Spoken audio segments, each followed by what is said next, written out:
जोहार जोहार फुलोदी जोहार परतुदा। और जानकारी आज का है परतुदा कार्यक्रम कर तो शुरुआत हो चुकलक है, शाम कर समय है और हमरे कर किसान भाई बहन मन बैठल है इंतजार में कि कखन ले परतुदा और फुलोदी बेस जानकारी लेके आओ। एकदम बिल्कुल सही कहते यार, इंतजार तो करबे करे ना, हर सप्ताह करे ना। तो किसान भाई मन सबसे पहले राउरिन कर हमरे करी खास कार्यक्रम कृषि दर्शन में बहुत बहुत स्वागत है। तो चलो हमरे सबसे पहले जानकारी ले तुरता तुरती में जानकारी हासिल करी ला देश दुनिया कर तमाम तरह का खेती बाड़ी कर खबर के जानी ला कृषि समाचार से।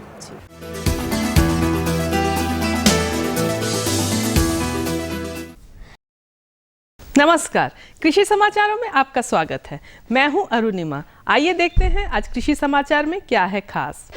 मुर्गी पालन व्यवसाय को नई दिशा दे रहा है राष्ट्रीय कृषि विकास योजना। बेहद लाभप्रद है समेकित कृषि प्रणाली। सिंचाई के लिए बेहतर उपकरण है ओपन मिल समरसेबल पंप। राज्य के मुर्गी पालक अपने व्यवसाय को और अच्छे तरीके से कर सकें, इसके लिए पशुपालन विभाग झारखंड राष्ट्रीय कृषि विकास योजना के तहत किसानों को मुर्गी पालन हेतु प्रोत्साहित करने के लिए कार्यक्रम चला रही है। इस कार्यक्रम से जहां एक ओर राज्य में मुर्गी पालन व्यवसाय को बढ़ावा मिलेगा, तो दूसरी ओर व्यवसाय से जुड़े कृषक आर्थिक उन्नति कर सकेंगे। आज मुर्गी पालन एक अच्छे व्यवसाय के रूप में स्थापित होता जा रहा है। ये व्यवसाय और विकास करे, नए किसान भी इस व्यवसाय से लाभान्वित हों, इसके लिए पशुपालन विभाग झारखंड राष्ट्रीय कृषि विकास योजना के तहत कई तरह के कार्यक्रम चलाती है, जिसमें मुर्गी पालन के प्रशिक्षण से लेकर व्यवसाय स्थापित करने के लिए अन्य सुविधाओं के साथ अनुदान भी मुहैया कराती है।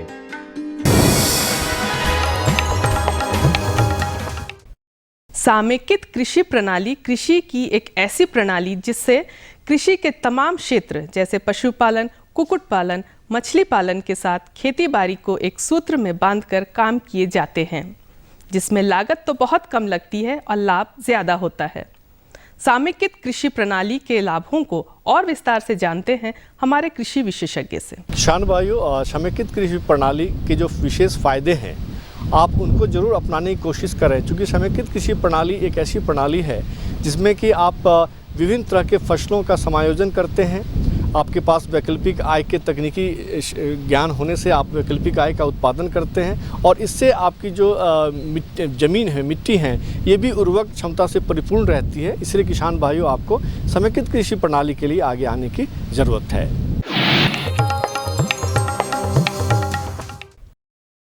कृषक बंधु वर्तमान समय में अपने खेत में मटर की खेती कर लाभ ले सकते हैं। झारखंड के वातावरण के अनुकूल मटर के उन्नत प्रभेद हैं स्वर्णरेखा और DDR 23। झारखंड की जलवायु और मिट्टी के अनुकूल मटर की दो उन्नत प्रभेदों को कृषि विशेषज्ञों ने मान्यता दी है। वो हैं स्वर्णरेखा और DDR 23। इसमें स्वर्णरेखा बुआई से लगभग 90 दिनों में तैयार हो जाती है, साथ ही यह रोग अवरोधी किस्म भी है। वहीं DDR 23 130 दिनों में तैयार हो जाती है। इन किस्मों को लगाकर और उचित कृषि कार्यों द्वारा लगभग 90 क्विंटल हरी मटर की छिमियां प्राप्त कर सकते हैं। मौसम का प्रभाव हमारे पशुओं पर भी ठीक उसी प्रकार पड़ता है जैसा कि हम मनुष्यों पर। मौसम के अनुसार पशुओं के खान पान और आवास व्यवस्था में उचित बदलाव कर हम उन्हें स्वस्थ रख सकते हैं। आइए आज के बेहतर तकनीक में हम जानते हैं कि सुकर के छौनों को ठंड से बचाने के लिए आवास व्यवस्था कैसे करें। ठंड के मौसम में ये काफ़ी देखने को मिलता है कि पशु जो है ठंड से ग्रसित हो जाते हैं, इसको ठंड लगना कहते हैं। इससे बचने के लिए पशुओं को साफ सूखे आवास की व्यवस्था करें, आवास को अच्छी तरह से ढक कर रखें, बाहरी वातावरण से उसको बचा कर रखें।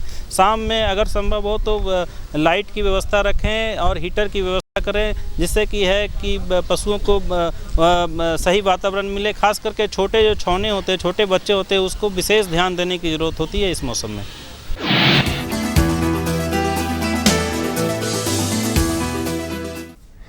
खेती बाड़ी में सिंचाई कार्य को आसानी से करने के लिए किसान ओपन मिल समरसेबल पंप का इस्तेमाल कर सकते हैं।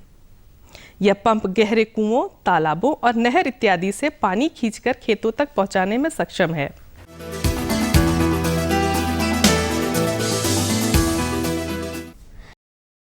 कृषि समाचार में अब बारी है एक सफल किसान से मिलने की, तो चलते हैं आज के सफल किसान से मिलने।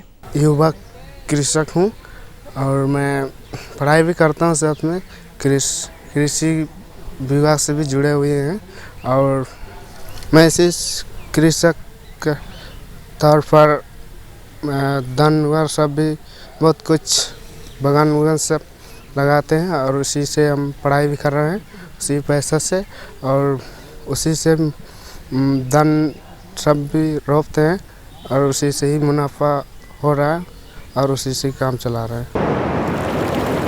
और अब एक नज़र राज्य के कुछ प्रमुख शहरों के मौसम के मिजाज पर। आज राज्य के कुछ प्रमुख शहरों के तापमान इस प्रकार दर्ज किए गए। रांची अधिकतम 23 डिग्री सेल्सियस और न्यूनतम 11 डिग्री सेल्सियस।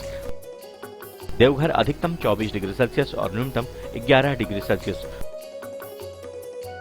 दुमका अधिकतम 26 डिग्री सेल्सियस और न्यूनतम 13 डिग्री सेल्सियस। गोड्डा अधिकतम 25 डिग्री सेल्सियस और न्यूनतम 12 डिग्री सेल्सियस। चाईबासा अधिकतम 25 डिग्री सेल्सियस और न्यूनतम 12 डिग्री सेल्सियस। और हजारीबाग का तापमान अधिकतम 24 डिग्री सेल्सियस और न्यूनतम 11 डिग्री सेल्सियस रहा।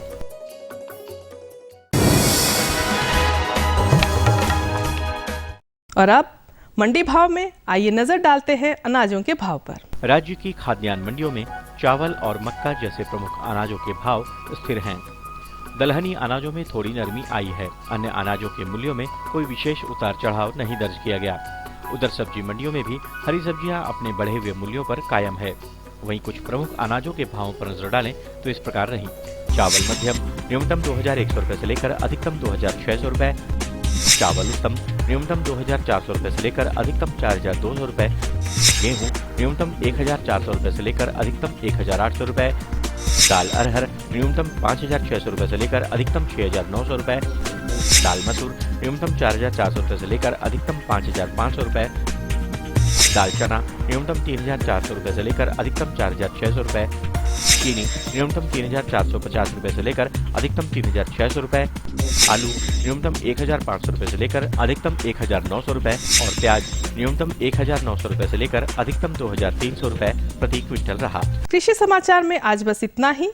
अगले दिन अगले अंक में फिर आपसे मुलाकात होगी कुछ ताज़ा तरीन खबरों के साथ। तब तक के लिए आज्ञा दीजिए। नमस्कार, जोहार।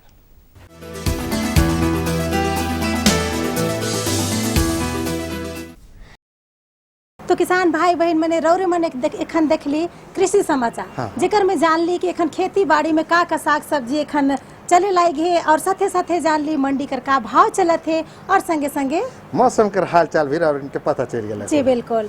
तो जानकारी तो एखन हमारे जगह बहुत है, लेकिन तनिक एगो विराम लेवत थी और विराम के बाद बहुत जल्दी हमरे आवा। बस रौरे मन बनल रहो कार्यक्रम में। ये लो और बताओ। बस। अरे ये क्या भैया जी, बस इतनी सी रासायनिक खाद? किसानी छोड़ रहे हो क्या? किसानी नहीं, नादानी छोड़ रहे हैं। मिट्टी की जांच कराई है। अब तो लालाजी जितनी जरूरत है उतने ही उर्वरक खेत में डालेंगे। हाँ, किसान भाई आज ही अपने जिले की नजदीकी भूमि परीक्षण प्रयोगशाला में मिट्टी की जांच जरूर करवाएं और मिट्टी में पोषक तत्व, नमी व पौधे के विकास को देखते हुए केवल जरूरत के अनुसार ही पोषक तत्व डालें। और हाँ, मिट्टी में गंधक, जस्ता, बोरोन जैसे सूक्ष्म पोषक तत्वों का पता लगाना भी न भूलें। उर्वरक और जैविक खाद के सही उपयोग से भूमि का उपजाऊपन बनाए रखें, उत्पादकता बढ़ाएं, खर्चा घटाएं और बहुमूल्य विदेशी मुद्रा बचाने में भी सहयोग दें। और हाँ, धीमी गति से नाइट्रोजन उपलब्ध कराने वाले उर्वरकों जैसे नीम लेपित यूरिया को प्राथमिकता दें और यूरिया का पत्तों पर छिड़काव करें। अरे वाह, तू तो सचमुच समझदार हो गया रे। अधिक जानकारी के लिए संपर्क करें जिला कृषि अधिकारी या किसान कॉल सेंटर। विराम के बाद फिर से देखो या मन करे एक बार बहुत बहुत स्वागत है। तो का कहत रही फूलो जी? कहत रही कि जानकारी का लाइन ही बहुत इंतजार है हमरे नया नया जानकारी जानने कर। जानकारी तो है, बहुत सारा जानकारी है और खास करके अब तो मौसम ऐसा हो चल रखे कि अब तो जाड़ा के शुरुआत भी हो जाए। जी बिल्कुल। और जाड़ भी अब तेजी पकड़े लगे और ई मौसम में ज्यादातर फल वृक्ष हाँ परतुदा बहुत फल बढ़िया वृक्ष, हाँ कहली, फल वृक्ष जे होएला उकर में जे फल लागेला तो उकर में फल लागेला तो उकर उत्पादन कितना ज्यादा हो सकेला, का हो सकेला, उकर ले का उपाय करे के चाहिए, कौन कौन सा खाद डाले के चाहिए अच्छा। और कौन कौन उर्वरक खाद का प्रयोग करे के चाहिए। काहे कि देखो अगर मान लो कि खाद कर अगर कभी कमी हो जाएला तो अधिकतर देखल जाएला कि जे फल कर जे वृक्ष रहेला जेकर फल तो होवेला लेकिन कभी कभी सड़े भी लगेला, अच्छा से फल नहीं हो पारेला। बिल्कुल बिल्कुल सही कहती। तो चलो एकरे बारे में हमरे जानकारी लेवेला हमरे कर विशेषज्ञ मोहम्मद नसीम से। किसान भाइयों नमस्कार, कृषि दर्शन के इस कार्यक्रम में आपका स्वागत है। किसान भाइयों, आज हमने आपके लिए विषय रखा है फल वृक्षों में उपयोग की जाने वाली खाद एवं उर्वरक का प्रयोग कब और कैसे करें। इस विषय पर जानकारी देने के लिए आज हमारे साथ हैं कृषि विज्ञान केंद्र जगन्नाथपुर पश्चिमी सिंहभूम के वैज्ञानिक मोहम्मद नसीम जी। आइए इनका स्वागत करते हैं। नसीम जी, आपका हमारे इस कार्यक्रम में स्वागत है। बहुत बहुत धन्यवाद। किसान भाइयों को भी बहुत बहुत जोहार। नसीम जी, जैसा कि हमने आज का विषय लिया है फल वृक्षों में खाद एवं उर्वरक का प्रयोग कब और कैसे करना है, तो आप हमारे किसान भाइयों को बताएं कि उसका प्रयोग कब और किस प्रकार से करनी चाहिए और कितनी मात्रा होनी चाहिए। सबसे पहले किसान को यह जानकारी देना चाहेंगे कि साल में 2 मरतबा खाद और उर्वरक का व्यवहार करना चाहिए। 1 जून में, 1 सितंबर अक्टूबर महीने में, बरसात के शुरू में और बरसात के ख़त्म होने के बाद खाद और उर्वरक का व्यवहार करना चाहिए। इससे गुणवत्तापूर्ण फल वगैरह प्राप्त होता है, उत्पादन में वृद्धि होती है। इसके लिए प्रारंभ 3 वर्ष तक आप उसमें 30 किलो FYM, 2 किलो करंज खल्ली, 200 ग्राम यूरिया, 150 ग्राम सिंगल सुपर फास्फेट और 150 ग्राम म्यूरेट ऑफ पोटास देना चाहिए। और इस तरह कर तत्पश्चात 10 किलो यूरिया, 250 ग्राम करंज खल्ली, 250 gram urea, 150 gram single super phosphate, 100 gram muriate of potash प्रति पौधा प्रति वर्ष देना चाहिए। इस तरह करके हर साल वृद्धि करते जाना है और फिर जब 15 बरस या उससे अधिक का पौधा वृक्ष आम का हो जाए तो उस वक्त 80 से 100 किलो कंपोस्ट या गोबर की सड़ी खाद, 3 से 4 किलो करंज खल्ली, 2 kilo urea, 1.5 kilo single super phosphate, 800 gram muriate of potash प्रति वर्ष प्रति वृक्ष देना चाहिए। अगर छोटा नागपुर की ज़मीन में अम्लीय होती है तो पर पौधा 10 किलो चूना जो कृषि ग्रेड का होता है प्रति पौधा देना चाहिए। इसके बाद जिंक की कमियां देखी गई है, जो जिंक सल्फेट के रूप में उसको देने से जिंक की पूर्ति हो जाती है। 200 से 250 ग्राम जिंक सल्फेट प्रति पौधा वर्ष के अंतराल में देना चाहिए। इससे किसान भाइयों, इससे पैदावार बढ़ जाती है। और खाद का जो प्रयोग करेंगे शुरू में जून में पूरी मात्रा कंपोस्ट और उर्वरक की यूरिया की आधी मात्रा और बाकी उर्वरक की आधी मात्रा का इस्तेमाल करेंगे। और बाकी जो शेष खाद और उर्वरक बचता है इसको सितंबर अक्टूबर महीने में उसके छत्रक के नीचे 15-20 सेंटीमीटर गहरी नाली बना के उसमें देना चाहिए ताकि उसको उचित संतुलित खाद और उर्वरक मिल सके। इस तरह करने से पैदावार और गुणवत्तापूर्ण उत्पादन होता है। नसीम जी, आप हमारे किसान भाइयों को बताएं कि जो फल वृक्ष का वो देखभाल करेंगे तो उर्वरक का प्रयोग करते समय में, खाद का प्रयोग करते समय किन किन सावधानियों का वो ध्यान रखें। किसान भाइयों, सावधानी यह रखनी है कि आप वृक्ष के जड़ के पास आप खाद नहीं देना चाहिए। उसके छत्रक जो उसका कैनोपी है उसके चारों तरफ नाला बना के ही उसमें खाद देनी चाहिए। इससे उसको जल्दी खाद मिल जाता है, क्योंकि वृक्ष पौधे का जो फीडर रूट है, हेयर रूट्स है, वही खाद का शोषण करता है और जनरली किसान भाई यह करते हैं, जड़ के पास, तना के पास, जड़ के पास खाद को डंप कर देते हैं, उसी जगह ढक देते हैं। यह गलत तरीका है, इस तरीका से नहीं करना चाहिए। जो छतरक के नीचे गोलाई में नाला बना के ही करना उचित है और यह वैज्ञानिक तौर पे इसको सही पाया गया है। इससे वो जल्दी खाद और उर्वरक का प्रभाव देखने को मिलता है। नसीम जी, यहाँ आपने उल्लेख किया खाद एवं उर्वरक का प्रयोग के बारे में,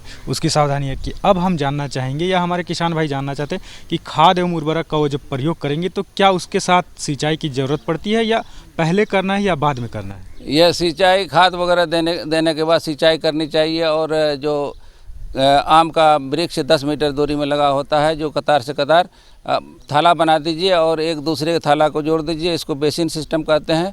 इस तरह करने से एक जगह पानी आएगा और पूरे हर पौधे में चला जाएगा।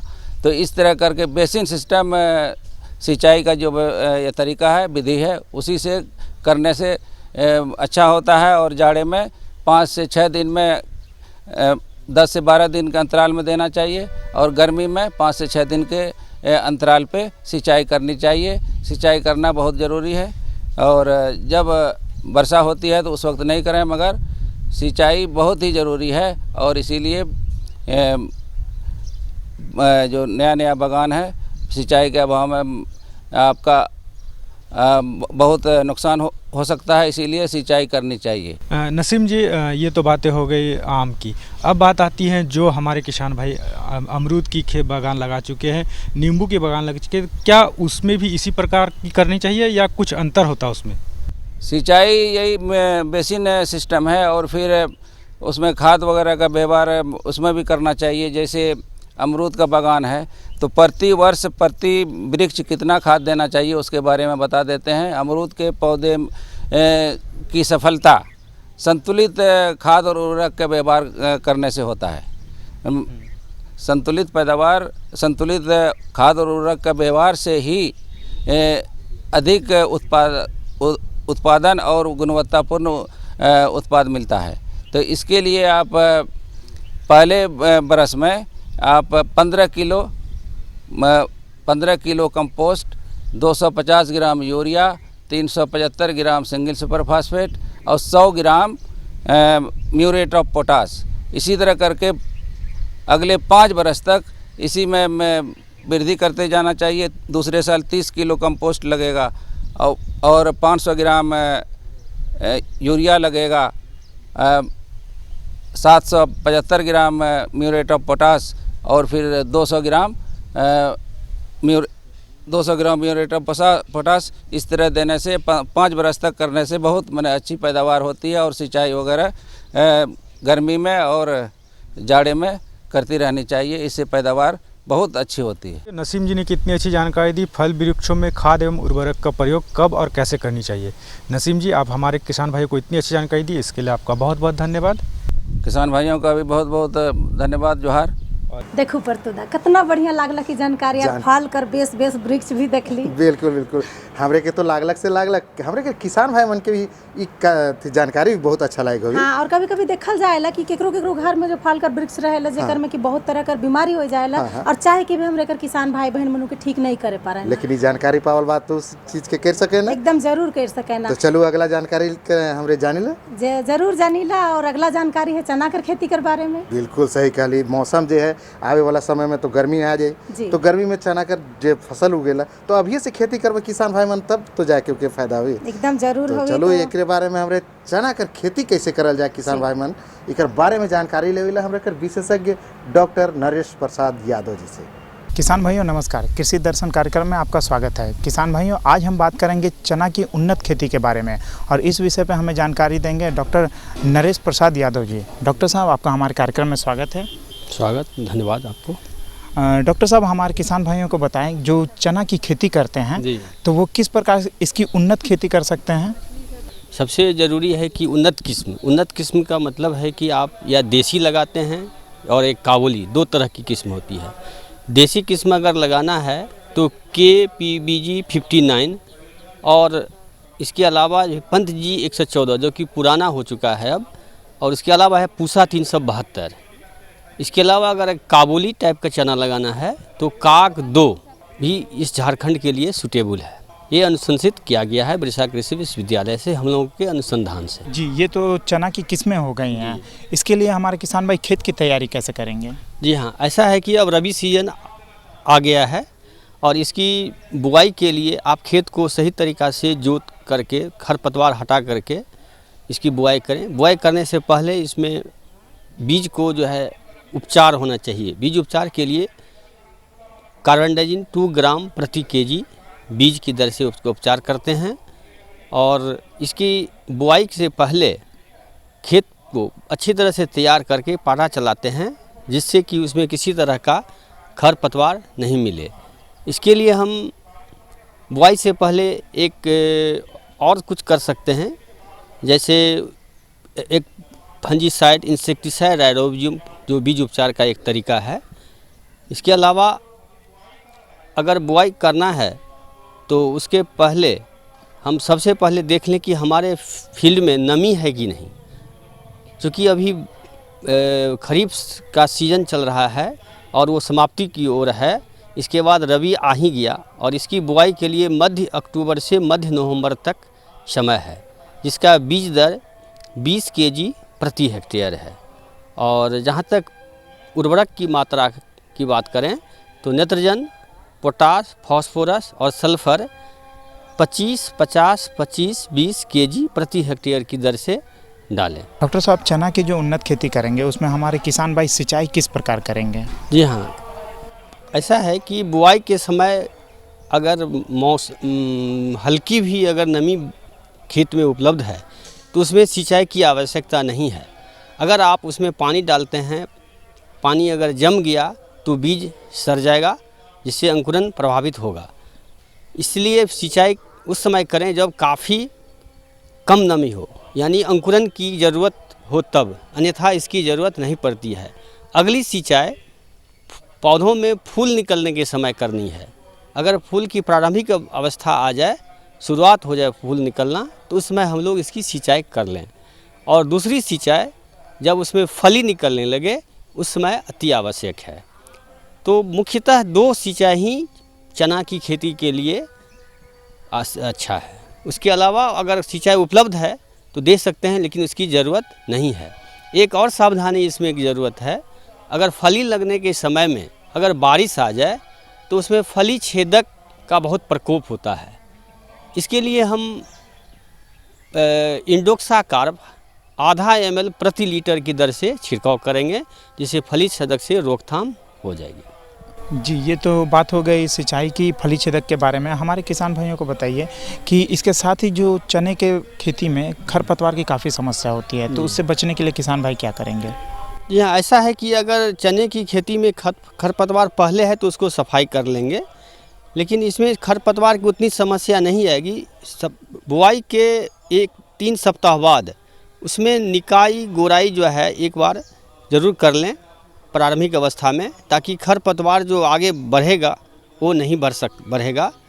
और उसका कैनोपी, यानी पौधा जब 3 सप्ताह के बाद यानी 1 महीना के लगभग जब हो जाएगा तो उसमें ब्रांच होता है, और जब वो ब्रांच हो जाए तो उसमें क्या होता है कि साइड से, ऊपर से, टॉप से उसकी तुड़ाई करते हैं, जो कि उसके ब्रांचिंग डेवलपमेंट के लिए अच्छा होता है और उसका बढ़वार होता है, जिसमें फल अधिक लगेगा और इससे हमको उपज भी अधिक मिलेगा। जी, जैसा आपने बताया पौधों के ब्रांचों को तोड़ने के बारे में, तो ये ऐसा कितने बार करना चाहिए? ऐसा है कि ये फूल लगने से पहले अगर उसकी तुड़ाई करते हैं पत्ते की या डंठल सहित थोड़ा सा ऊपर से, तो उसकी तुड़ाई मुख्यतः फूल लगने से पहले होनी चाहिए। अगर आप एक बार करते हैं प्रारंभिक अवस्था में और दूसरी बार फूल लगने से पहले, इसके फूल जब शुरू हो जाए उसके बाद उसकी तुड़ाई नहीं करनी चाहिए, जिससे उसमें उपज में कमी आ सकती है, फली लगने में कम हो जाए संभावना है। जी, यानी फूल लगने के बाद हमारे किसान भाइयों को उसके टहनियों को नहीं तोड़ना जी है। नहीं, उसके बाद हमको उसको तोड़ने की कोई किसी तरह का उसमें कोशिश नहीं करनी चाहिए। यानी फूल से ही तो फल बनेगा, अगर फल नहीं लगेगा तो फली नहीं तो उपज प्रभावित होगा। इसलिए फूल लगने से पहले उसकी टहनी की तुड़ाई करें, जिससे उसका आच्छादन, कैनोपी बढ़ेगा, ब्रांचिंग अधिक होगी। जी, डॉक्टर साहब कीट के बारे में भी कुछ बताएंगे, जैसा कि रोग के बारे में आपने बताया? यहाँ मैं कीट के बारे में ही बताया हूँ। जैसे इंडोक्सा कार्प जो होता है ये फली छेदक के लिए मुख्यतः होता है, और देखा गया है कि जब फल लग जाता है तो अगर उस समय बारिश हो गई तो फली छेदक का बहुत ही ज़्यादा प्रकोप हो जाता है और किसान ऐसा विवश हो जाता है कि हम उसको वापस खलिहान में नहीं लाएं। कारण है कि उसमें फली छेदक लाने से पूरा फल खराब हो जाता है। उसके उपाय के लिए यही है कि अगर आप फली छेदक कहीं देखते हैं तो उसमें सबसे पहले किसान भाइयों को मैं सलाह दूंगा कि इंडोक्सा कार्प 0.5 ml प्रति लीटर की दर से अवश्य छिड़काव करें। इसके लिए सही समय है दूसरी बेला, यानी सुबह में, चूँकि हमारे कीट जो हैं मित्र कीट भी हैं, मधुमक्खी हैं, उसके पॉलिनेशन के लिए आता है, तो उस समय हम लोग उसका छिड़काव नहीं करें। उसके लिए उपयुक्त समय दूसरी बेला है जिसमें किसी भी कीटनाशी का छिड़काव उचित है। जी, अंत में डॉक्टर साहब हमारे किसान भाइयों को बताइए कि ये जो चना की उन्नत किस्में आपने बताई, ये कितने दिन में पौधे तैयार हो जाएंगे और उत्पादन दे देंगे? ऐसा है कि देसी टाइप जो है 120 से 130 दिन में हो जाएगा, और काबुली जो है 95 से 100 दिन में, यानी काक 2 जो है 95 से 100 दिन में तैयार हो जाता है। जी, डॉक्टर साहब आपने हमारे किसान भाइयों को इतनी अच्छी जानकारी दी, इसके लिए धन्यवाद। धन्यवाद आप लोगों को भी, किसान भाई को जोहार। किसान भाइयों, आशा करते हैं आपने डॉक्टर साहब द्वारा दी गई जानकारी का ज़्यादा से ज़्यादा लाभ उठाएंगे और चना की उन्नत और ज़्यादा उत्पादन प्राप्त कर पाएंगे। देखो परतुदा कम बढ़िया लागल चना कर खेती कैसे करल जाए। हाँ। खेत देख ली, खाली ओकर में जान ली कि चना कर खेत कर तैयारी कैसे करल जाए, कौन खाद डाले के चाहिए। जी बिल्कुल, बहुत तरह कर जानकारी मिल गया तो, और जानकारी भी तो बहुत है लेकिन बात है कि समय हमरे के इजाजत नहीं देवेला फुलोदी हर बार के तरह। जी बिल्कुल। तो जाते जाते हमरे कर किसान भाई बहन मन से हमरे यही कहे चाहब कि अगर ये कार्यक्रम कर संबंध में रौरे मन कुछ कहे चाहिला या फिर हमरे कर कार्यक्रम में कुछ बदलाव लाने चाहिला, और अगर कोई रौरे मन के कोई दिक्कत हुआ थे खेती बाड़ी कर संबंध में तो रौरे मन जरूर हमरे के लिख भेजो, काहे कि रौरे मन कर खत कर इंतजार हमरे के बेसब्री से रहे। बिल्कुल, तो खत लिखे के लिए जल्दी जल्दी अपन कागज कलम उठाओ और हमरे का पता नोट करो। हमरे का पता है कार्यक्रम कृषि दर्शन, कृषि प्रकोष्ठ द्वारा केंद्र निदेशक, दूरदर्शन केंद्र, रातू रोड, रांची। पिन संख्या है 834001। तो यह तरी हमरे कर कार्यक्रम के देखते रहो और फायदा उठाते रहो। फिर मिलाव, तब तक के लिए कृषि दर्शन कर पूरी टीम के यहीं पर दो इजाजत। जोहार।